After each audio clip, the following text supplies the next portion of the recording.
a little birdie named Floyd told him to say my name. Why? Well, there's multiple reasons why a fighter in his position at that time would call up a fighter that's already in the limelight, right? But to me, there was a lot more than that. And what it really was about was changing the narrative.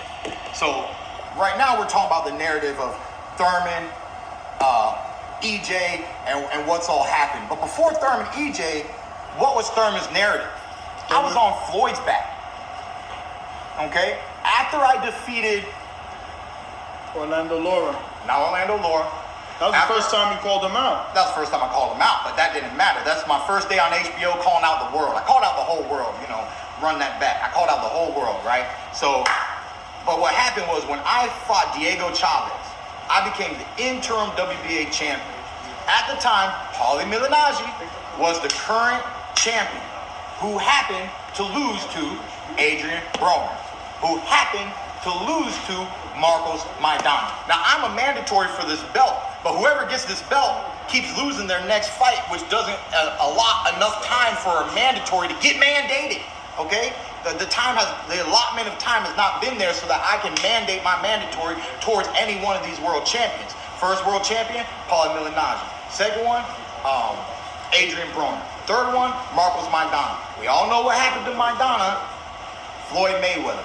So after Maidana, Floyd 2, finally, if someone's had the belt long enough, I can issue a mandatory.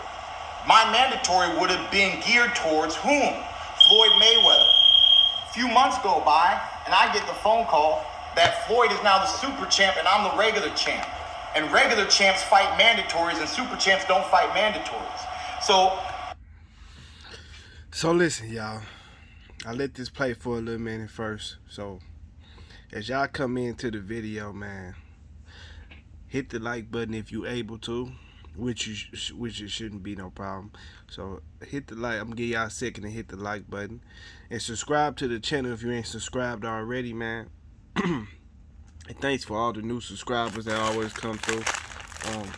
If y'all haven't got a chance, man, go through some old videos. I'm sure y'all like it, especially if you like the new ones. So listen, in this video, man, we got Nestor Gibbs, man, interviewing Keith Thurman, right? And in this conversation, Keith Thurman talks about how this is basically Keith Thurman conspiracy theory. Keith Thurman believes that Floyd Mayweather used Errol Spence to keep Thurman off of his back. I'm gonna say it again. Keith Thurman believes that Floyd Mayweather used Errol Spence to keep Keith Thurman off of his back because Keith Thurman was chasing Floyd Mayweather so bad, so he just threw Errol Spence right there, like, fight him type shit. You know what I'm saying? This is basically what Keith Thurman is saying. I'm just breaking it down in simplest forms. Now listen, without me saying that, we're gonna listen a little more, then I'm gonna give my input.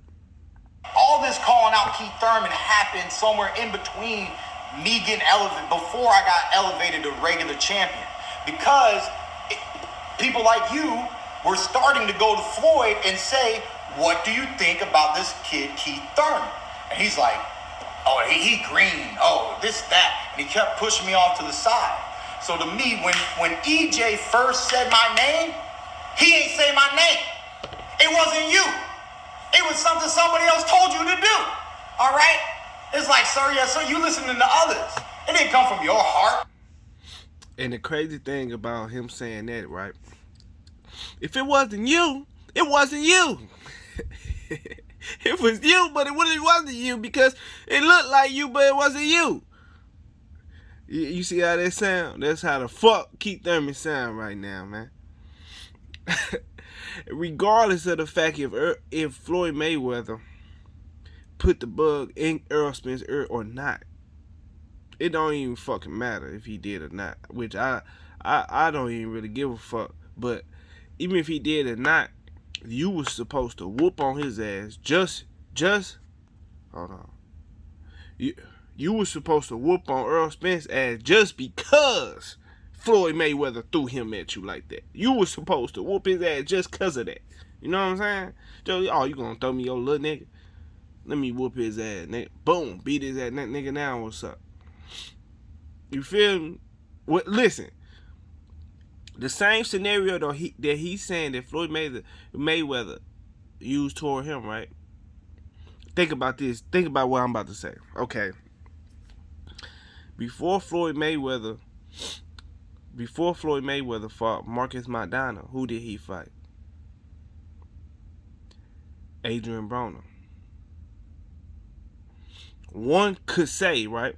This not me saying it, me personally, because I'm not gonna think too deep on it. But one could say that Floyd Mayweather threw Adrian Broner out there, right,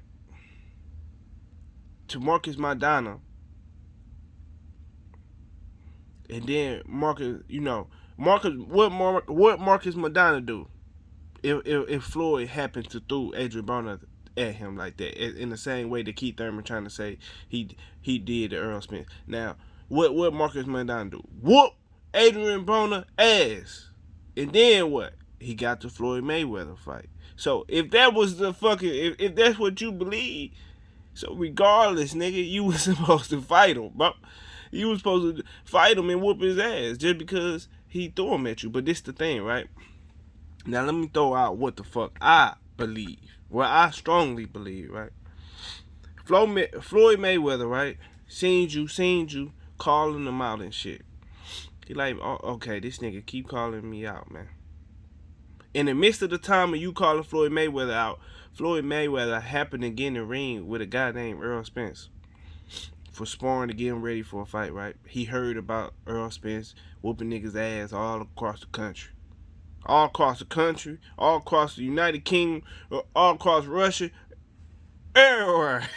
He heard about this nigga Errol Spence whooping niggas' ass. He said, man, bring this nigga to my gym, man, so I can whoop this nigga ass, man, so I can get ready for this fight, man.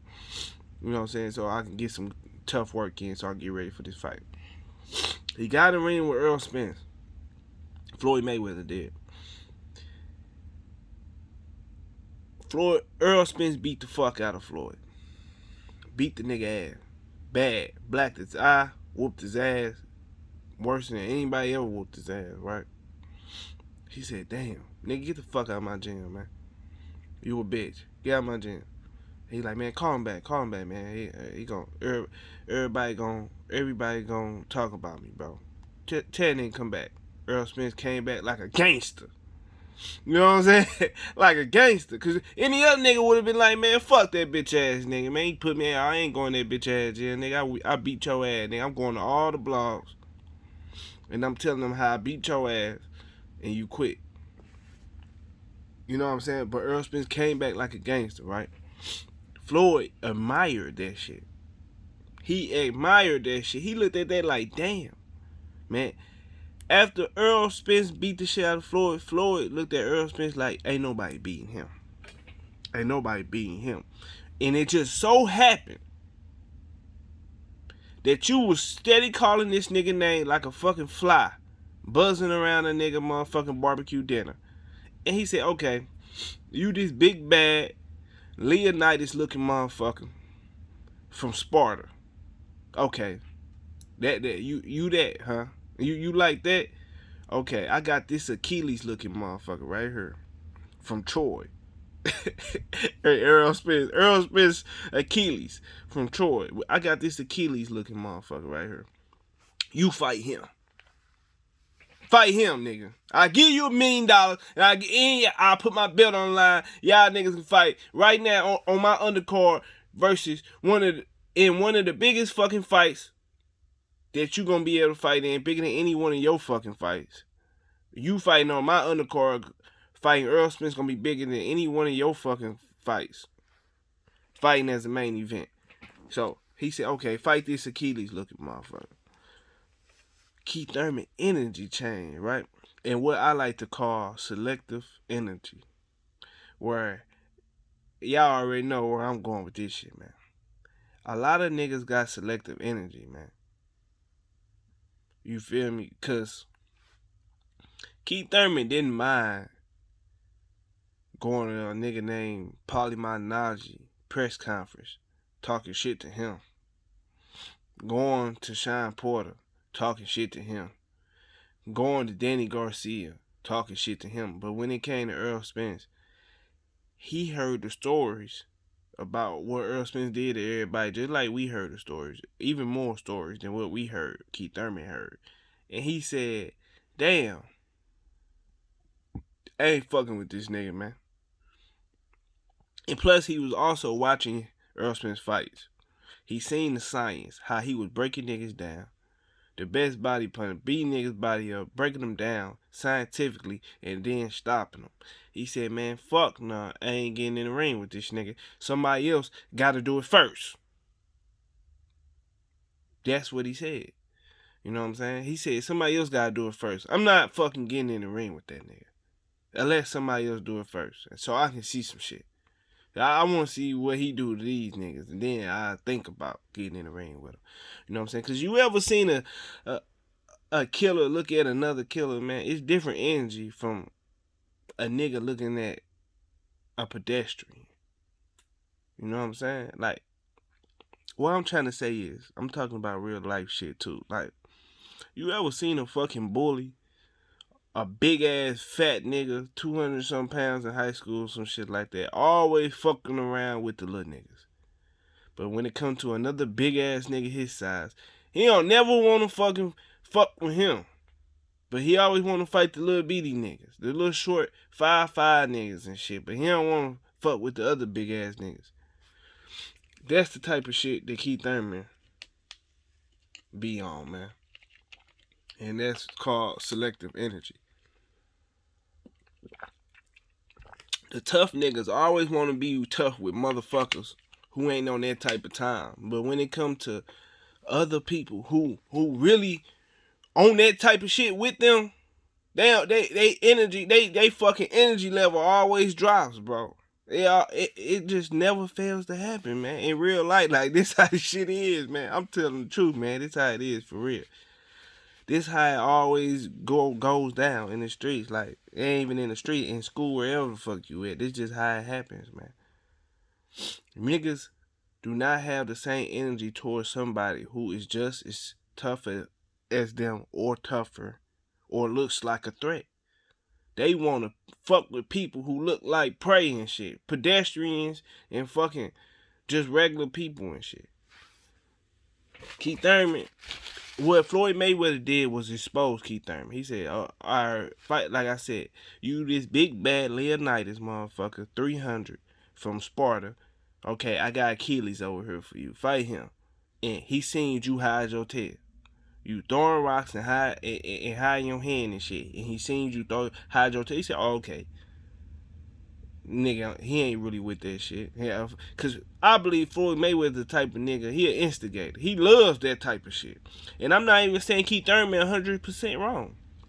He might not even be 100% wrong. He might not even be 50% wrong. I'm not even saying he wrong, but I'm saying regardless of the fact, right? He exposed you, bro. He showed that you wouldn't really like that. How you was running around this bitch unbuttoning your shirts and shit, and how you was doing all that extra shit. He exposed you, bro. That's what he did, because you ain't had that same energy toward that man, man. Because you seen him and he looked like a straight up killer. And you ain't want that smoke. And that's what it was. And not only did you do that, Shine and Dane did that shit too. They said, oh, I gotta see him fight somebody. I ain't fighting that nigga. Ain't nobody want to be the first to fight him. Nobody. The boy was the real boogeyman. Nobody wanted to be the first to fight him because everybody heard the story, just like the fans heard the story. Boxing is a small ass world, man. Them niggas know exactly what the fuck was going on with that man, bro. He was in the gyms, breaking niggas' ribs, fucking niggas up. And niggas ain't want, and he was bigger than everybody. Keith Thurman, Errol Spence, the biggest welterweights in welterweight, bro. Now, I'ma end this video because we at the 15-minute mark, and it's something else paid attention that Keith Thurman said in this interview, and somewhere around these lines, and we gonna get into that the next video. So if y'all watch this, man, come back to the next video, man. We're gonna get into that, man. That's what I believe what happened with the whole Floyd Mayweather thing. You know what I'm saying? You know, since we throwing out conspiracy theories and shit, I just figured I'd throw out my theory and what I believe. So that's all I got, man. So y'all hit that like button, like the video, man. Subscribe to the channel if y'all ain't subscribed already, man. We had Keith Thurman, man, laying out his conspiracy theories about Floyd, and I'm not even calling him wrong, but what I'm saying is, you were scared of that man. Period. I'm out. Deuces.